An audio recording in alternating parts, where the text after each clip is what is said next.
Our original plans had us camping at Inaminka, but with the campsites closed, we decided to fuel up after a quick look around and push on.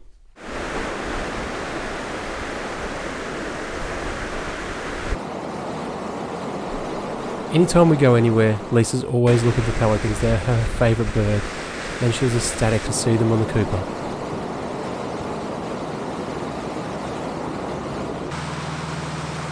After thousands of kilometres on very tough roads, seeing very few cars, it was incredible. As soon as it became nice quality bitumen, caravans were everywhere. Moments after this footage, it saw us on the wrong side of the road trying to avoid hitting solar panels and parts of the vehicle's roof.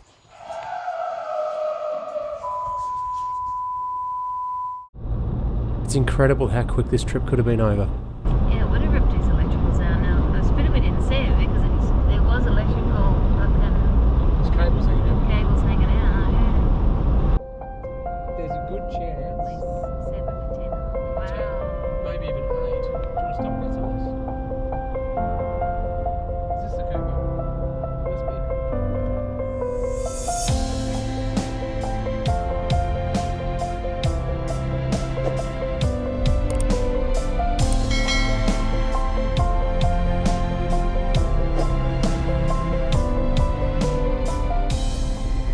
After turning off and heading to the dig tree, the track deteriorated quickly. I would say it was as bad as Strzelecki, if not possibly worse in some of the washout areas.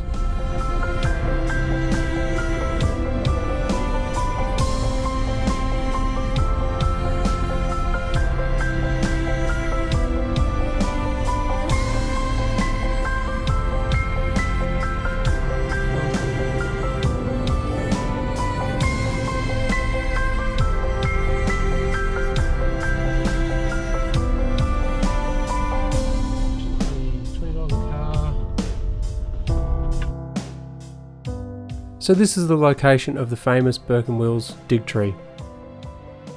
It's directly related to the famous and also ill-fated exploration of the Australian continent in the 1860s. This story is well known. It involves ambition, rivalry and also tragedy, and shows just how dangerous and unforgiving the Australian outback can be. The purpose of this exploration was actually to try and locate and find a route for an overland telegraph line that would connect Australia to the rest of the world. Unfortunately, the context was more financially driven and competition between different colonies within Australia, each eager to claim the economic and strategic benefits of modern communications, and this would potentially be a major cause for the downfall of this exploration.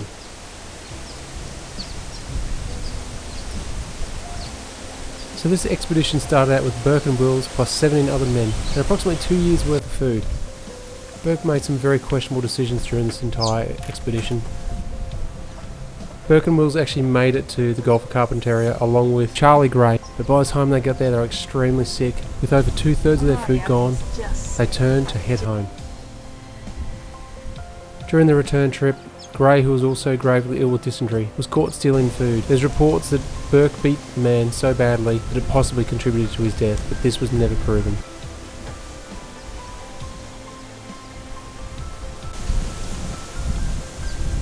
Whilst all these markings are indicators where to dig for food, the face tree was an actual engraving done by John Dick as a tribute to Robert Burke.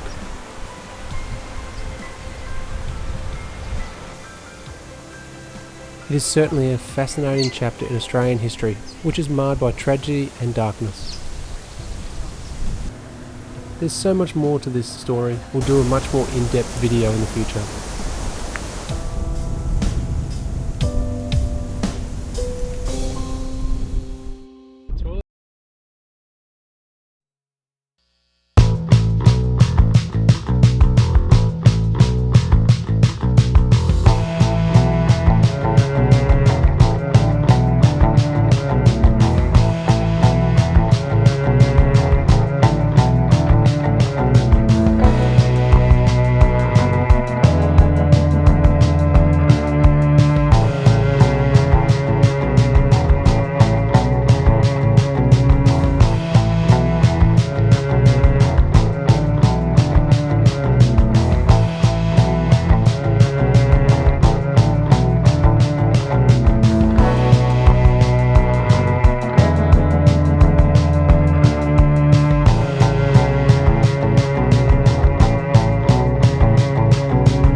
So yesterday afternoon we were heading towards the Dig Tree, and we were following a couple of campers, basically a larger caravan and a cruiser, and like a DMax and a smaller A van earlier.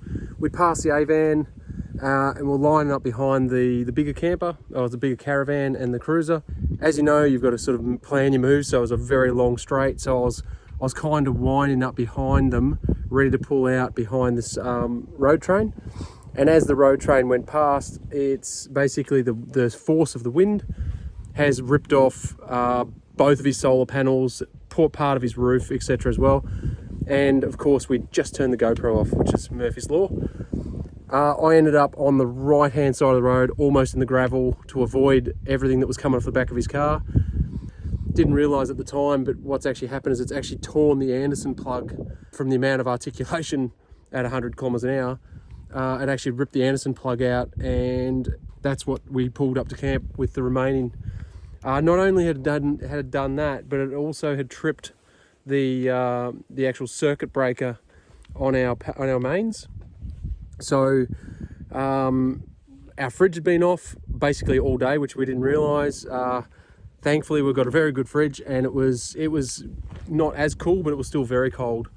But everything was off, so it didn't drain the battery, obviously, but it just meant that it had shorted everything out. So this morning, obviously, we've got no way of charging the battery as we drive, so I've just jerry-rigged up. We've got an extension lead that we use for our solar, and also I use it when we've got the generator going as well. So we've charged with the generator last night, and what I've done is I've jerry-rigged the extension lead, and I'll show you what I've done. So basically, I've just run it along basically from the rear extension point, because that's obviously still there. The front one is now gone. So I've run it along behind the door where the batteries are, and the all the circuit breakers and power switches, etc. Then run it up onto the little shackles that we use to stop the latch from moving on the top. I've zip tied it to the strut there, along there, wound up the excess and zip tied that there, and then I'm going to run it down there. That will definitely get us through, because there's just not a lot of places out here that are going to have Anderson plugs, I don't think. We'll try as we're going along, but I don't think there's going to be much joy out here until we get to a bigger town. But at least we've got charging at the moment, because we don't know exactly when we'll have the ability to use the generator again next. The joys of travelling in the Outback.